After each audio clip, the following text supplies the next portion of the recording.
ঠেকাতে পারল না বহুল আলোচিত ইসরায়েলের আকাশ প্রতিরক্ষার আয়রন ডোম।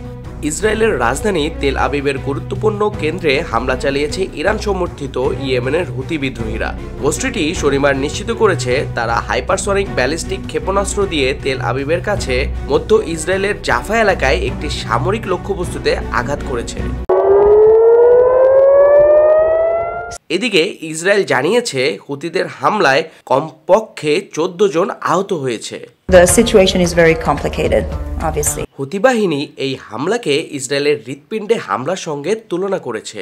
হুতি মুখপাত্র ইয়াহিয়া সারি এক বিবৃতিতে বলেছেন, ক্ষেপণাস্ত্রটি লক্ষ্যবস্তুতে নিখুঁতভাবে আঘাত করে এবং ইসরায়েলি প্রতিরক্ষা ও বাধা ব্যবস্থা এটিকে আটকাতে ব্যর্থ হয়েছে।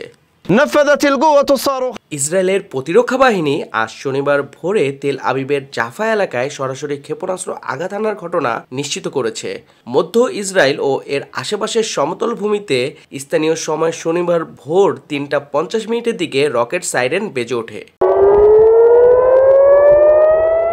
সাধারণত সম্ভাব্য ক্ষেপণাস্ত্র হামলার পূর্বাভাস হিসেবে এই সাইরেন বেজে ওঠে।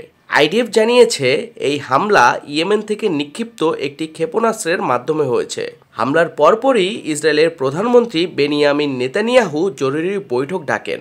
নেতানিয়াহু বলেছেন, দেশের নিরাপত্তার জন্য আমরা সব ধরনের পদক্ষেপ নেব। শত্রুরা ইসরায়েলের প্রতিরক্ষাকে চ্যালেঞ্জ জানালে তাদের কঠোর জবাব দেওয়া হবে।